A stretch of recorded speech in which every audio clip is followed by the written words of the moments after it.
Hello friends, आपका स्वागत है एक और नए वीडियो में। आज की ये वीडियो बहुत ही ज़्यादा धमाकेदार होने वाली, क्योंकि आज के इस वीडियो में जो बहुत ही ज़्यादा महत्वपूर्ण प्रश्न है बोर्ड एग्जाम की दृष्टि से, वो हम आज के इस वीडियो में देखने वाले हैं। अगर आप आज की इस वीडियो को पूरा देख लेते हैं तो आपके यहाँ से 20 नंबर जो है बिल्कुल पक्के होने वाले हैं, क्योंकि आज के इस वीडियो में जो बहुत ही ज़्यादा महत्वपूर्ण ऑब्जेक्टिव टाइप के क्वेश्चन हैं उनको हम देखने वाले हैं। और ये क्वेश्चन जो मैं आपको बता रहा हूँ ये बोर्ड एग्जाम में कई बार रिपीट हुए हैं, तो आपको इन सारे क्वेश्चन को 16 फरवरी से पहले अच्छे से तैयार कर लेना है, ताकि बोर्ड एग्जाम में आपके एक भी प्रश्न छूटे ना, आप सभी क्वेश्चंस को करके आएँ। तो चलिए सीधे अब हम इस वीडियो को स्टार्ट करते हैं और एक एक करके जितने भी महत्वपूर्ण प्रश्न हैं उनको देखते हैं, और आपको इन सभी को अच्छे से तैयार कर लेना है। पहला प्रश्न आपकी स्क्रीन पर यह है जो कि बहुत ही ज़्यादा महत्वपूर्ण है। पहला प्रश्न ये है कि हिंदी का प्रथम उपन्यास जो है वो किसे माना जाता है। काफ़ी ज़्यादा महत्वपूर्ण प्रश्न है और बोर्ड एग्जाम में पूछा हुआ क्वेश्चन है। आपके ऑप्शन दिए हुए हैं निर्मला, सेवा सदन, गोदान या परीक्षा गुरु। काफ़ी ज़्यादा महत्वपूर्ण प्रश्न है, तो आपको OMR सीट मिलेगी, उसमें इसको भरना रहेगा। तो इसका ऑप्शन नंबर डी जो है बिल्कुल करेक्ट हो जाएगा, परीक्षा गुरु। तो जो हिंदी का जो प्रथम उपन्यास है वो परीक्षा गुरु को ही माना जाता है, और इसके रचयिता कौन है? लाला श्रीनिवास दास हैं। इसको भी आपको याद रखना, ये काफ़ी ज़्यादा महत्वपूर्ण प्रश्न था। तो इसका डी वाला ऑप्शन जो है बिल्कुल करेक्ट हो जाएगा, इसको आपको जो है वो याद रखना है। चलिए दूसरा प्रश्न आपकी स्क्रीन पर यह है कि हिंदी का जो प्रथम नाटक है वो किसे माना जाता है? नहुस, चंद्रगुप्त, स्कंदगुप्त या इनमें से कोई नहीं। तो इसका ऑप्शन नंबर पहला जो है बिल्कुल करेक्ट हो जाएगा, नहुस। तो ये भी आपको याद रखना, इसे ही हिंदी का प्रथम जो है वो नाटक माना जाता है। तो इसका ऑप्शन नंबर पहला जो है बिल्कुल करेक्ट हो जाएगा। बहुत ही ज़्यादा महत्वपूर्ण क्वेश्चन है, आपको इसको तैयार कर लेना है। चलिए तीसरा प्रश्न ये है कि हिंदी, दो बार लिख गया है यहाँ पे, हिंदी का प्रथम कहानी जो है वो किसे माना जाता है? हिंदी की प्रथम कहानी किसे माना जाता है? कफन, ममता, इंदु या इंदुमती। तो इसका ऑप्शन नंबर सी जो है बिल्कुल करेक्ट हो जाएगा, इंदुमती। तो इंदुमती को ही हम क्या कहते हैं? हिंदी का प्रथम कहानी जो है वो माना जाता है। तो ये वाला इसका ऑप्शन जो है बिल्कुल करेक्ट हो जाएगा, तो आपको इसको जो है वो याद रखना है। तो इसका ऑप्शन नंबर सी जो है बिल्कुल करेक्ट हो जाएगा। तो मैंने दो प्रश्न इधर और बताए, हिंदी का प्रथम नाटक किसे माना जाता है? तो नहुस को। और हिंदी का प्रथम उपन्यास परीक्षा गुरु। और तीसरा हिंदी की प्रथम कहानी किसे माना जाता है? तो इंदुमती को। तो ये ऑप्शन नंबर सी इसका करेक्ट हो जाएगा, इसको भी आपको जो है वो याद रखना है। काफ़ी ज़्यादा महत्वपूर्ण प्रश्न है। चलिए चौथा प्रश्न ये है कि क्या भूलूं क्या याद करूं जो है वो किसकी रचना है? बहुत ही ज़्यादा महत्वपूर्ण प्रश्न है। ऑप्शन पहला है मुंशी प्रेमचंद, दूसरा हरिवंश राय बच्चन, तीसरा गुलाब राय, चौथा है जयशंकर प्रसाद। तो इसका भी ऑप्शन नंबर जो बी है, इसका ऑप्शन नंबर बी जो है बिल्कुल करेक्ट हो जाएगा, हरिवंश राय बच्चन। तो क्या भूलूं क्या याद करूं ये आत्मकथा विधा की रचना है, और किसकी है? हरिवंश राय बच्चन जी की है। ऑप्शन नंबर बी जो है इसका बिल्कुल करेक्ट हो जाएगा। चलिए आगे बढ़ते हैं। अगला प्रश्न है पांचवा प्रश्न कि गुनाहों का देवता जो है वो किसकी रचना है? मुंशी प्रेमचंद्र, राजेंद्र प्रसाद, धर्मवीर भारती या जयशंकर प्रसाद। ये आपको बताना है, और OMR सीट मिलेगी उसमें ही भरना रहेगा। तो इसका जो ऑप्शन नंबर सी है, धर्मवीर भारती, वही इसका करेक्ट आंसर हो जाएगा। जो गुनाहों का देवता हो किसकी रचना है?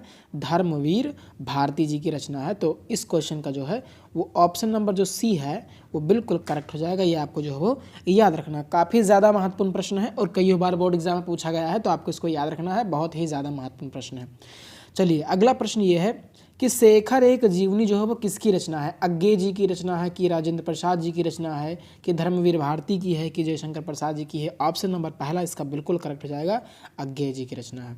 तो छठे का जो है पहला जो है बिल्कुल करेक्ट हो जाएगा, अज्ञे जी की ये रचना है शेखर एक जीवनी। ऑप्शन नंबर पहला जो है इसका बिल्कुल करेक्ट हो जाएगा। सातवां प्रश्न आपके सामने ये है कि संस्कृत के 4 अध्याय जो है वो किसकी रचना है? तो इसमें कोई भी ऑप्शन नहीं दिया गया है। तो संस्कृत के जो 4 अध्याय हैं ये आपको याद रखना है, इसमें ऑप्शन में नहीं दिया गया है, टाइपिंग मिस्टेक है। तो आपको याद रखना है किसकी रचना है? ये रामधारी सिंह दिनकर जी की रचना है, आपको याद रखना है। संस्कृत के 4 अध्याय किसकी रचना है? रामधारी सिंह दिनकर की रचना, आपको लिख लेना है अलग से, रामधारी सिंह दिनकर जी की ये रचना है। और बहुत ही बार ये बोर्ड एग्जाम में आया हुआ है, इसलिए आपको इसको याद रखना है। तो इसमें जो ऑप्शन दिए हुए हैं कोई भी ऑप्शन सही नहीं है, इसका सही आंसर क्या रहेगा? रामधारी सिंह दिनकर। ये आपको याद रखना है, बहुत ही ज़्यादा महत्वपूर्ण प्रश्न है। चलिए आठवां क्वेश्चन ये है कि भारतीय संस्कृति किसकी रचना है? भारतीय संस्कृति जो है वो किसकी रचना है? अज्ञे, राजेंद्र प्रसाद, धर्मवीर भारती या जयशंकर प्रसाद। तो इसका ऑप्शन नंबर बी जो है बिल्कुल करेक्ट हो जाएगा, डॉक्टर राजेंद्र प्रसाद। तो ये जो है इन्हीं की रचना है भारतीय संस्कृति। और भी जो इनकी एक्स्ट्रा वाली रचनाएं हैं बहुत सारी, उनको भी आपको याद रखना है, वो सारी बोर्ड एग्जाम में पूछी जाती हैं। तो इसका ऑप्शन नंबर बी जो है बिल्कुल करेक्ट हो जाएगा। ये आपको जो है वो अच्छे तरीके से आना चाहिए। तो भारतीय संस्कृति किसकी रचना है? डॉक्टर राजेंद्र प्रसाद जी की रचना है। ऑप्शन नंबर बी इसका बिल्कुल करेक्ट हो जाएगा। इधर मैंने बताया संस्कृत के 4 अध्याय, ये रामधारी सिंह दिनकर जी की रचना है, ये आपको याद रखना है। फिर अगला प्रश्न बहुत ही ज़्यादा महत्वपूर्ण, वेरी वेरी इंपॉर्टेंट क्वेश्चन है कि कामायनी महाकाव्य जो है वो किसकी रचना है? बहुत ही फेमस जो है ये रचना है किसकी? ऑप्शन पहला है रामचंद्र शुक्ल, दूसरा है राजेंद्र प्रसाद, तीसरा है धर्मवीर भारती, चौथा है जयशंकर प्रसाद। तो ये जयशंकर प्रसाद जी की रचना ही है, ये आपको याद रखना है। बाकी इनकी एक्स्ट्रा रचना याद रखनी कौन कौन सी?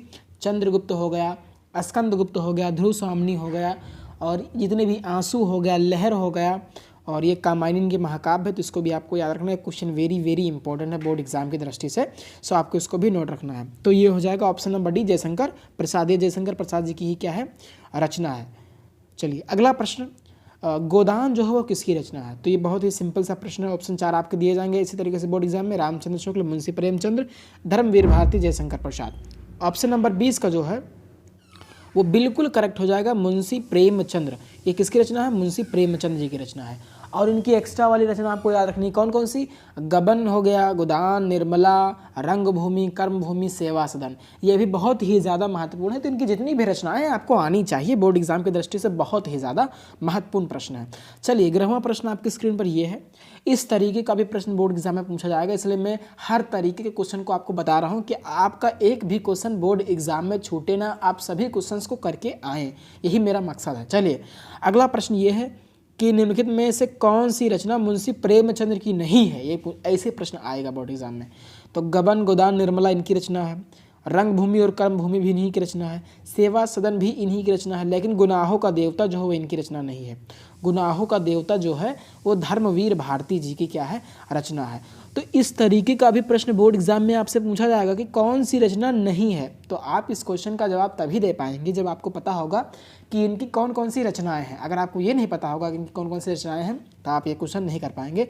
तो आपको ये भी याद रखना है कि इनकी ये सारी रचनाएं गबन, गोदान, निर्मला, रंगभूमि, कर्मभूमि, सेवा सदन, लेकिन गुनाहों का देवता किसकी है? धर्मवीर भारती जी की है। तो इसको भी आपको जो है याद रखना है, काफ़ी ज़्यादा महत्वपूर्ण प्रश्न है ये चीज़। चलिए 12वां प्रश्न ये है कि चिंतामणि जो है वो किसकी रचना है? वेरी वेरी इंपॉर्टेंट क्वेश्चन है, आपको इसको टिक कर लेना है, बहुत ही ज़्यादा महत्वपूर्ण प्रश्न है।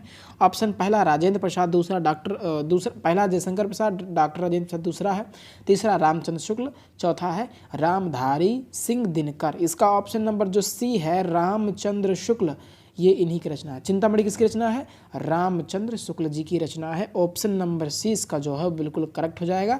और ये प्रश्न बोर्ड एग्जाम में बहुत ही ज़्यादा बार रिपीट हुआ है, सो आपको इसको मिस नहीं करना है, तैयार कर लेना है अच्छे तरीके से।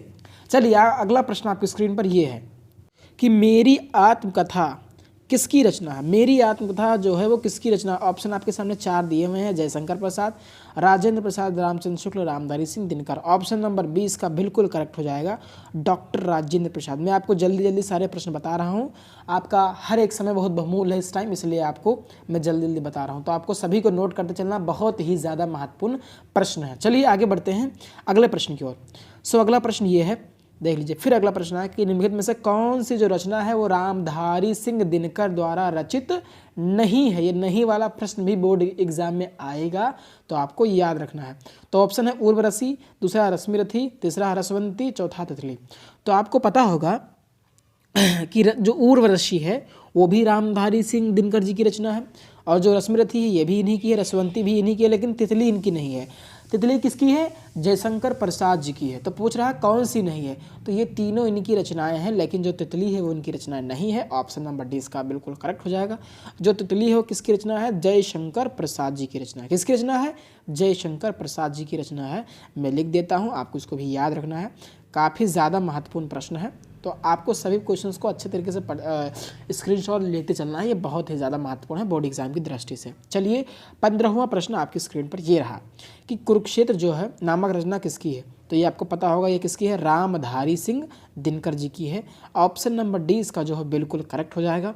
इसको भी आपको जो है वो याद रखना है। किसकी रचना है? रामधारी सिंह दिनकर जी की रचना है। इसका ऑप्शन नंबर डी जो है बिल्कुल करेक्ट हो जाएगा, आपको इसको याद रखना है। चलिए इस तरीके से ये प्रश्न आएगा।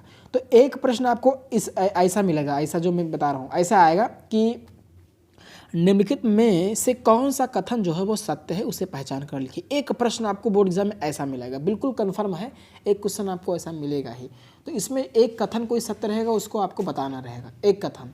तो चलिए देखते हैं। पहला ये है कि गोदान जो है वो राजेंद्र प्रसाद की रचना है, गुनाहों का देवता जयशंकर प्रसाद की रचना, मेरी असफलताएं गुलाब राय की रचना है, और फिर डी वाला भारतीय संस्कृति रामधारी सिंह दिनकर की जो है वह रचना है। तो आपको बताना है कौन सा इसमें सत्य है। तो आपको पता है गोदान किसकी रचना है, जयशंकर प्रसाद जी की, तो इसका मतलब ये वाला ऑप्शन गलत है। और गुनाहों का देवता किसकी रचना है, धर्मवीर भारती जी की रचना, इसका मतलब ये भी ऑप्शन गलत है। और आपको पता होगा भारतीय संस्कृति किसकी रचना है, डॉक्टर राजेंद्र प्रसाद जी की रचना है, यानी इसमें कहा गया है कि रामधारी सिंह दिनकर जी की रचना है। तो पहला गलत हो गया, दूसरा गलत हो गया और चौथा गलत हो गया। इसका मतलब जो है तीसरा जो है वो सही हो जाएगा, यानी मेरी असफलताएं जो है वो गुलाब राय की रचना है। तो इस तरीके का भी प्रश्न बोर्ड एग्जाम में पूछा जाएगा आपसे, तो आपको तैयार रहना है। चलिए अगला प्रश्न भी इसी टाइप पर है कि निम्नलिखित में से कौन सा कथन जो है सत्य है उसे पहचान कर लिखिए। काफ़ी ज़्यादा महत्वपूर्ण प्रश्न है।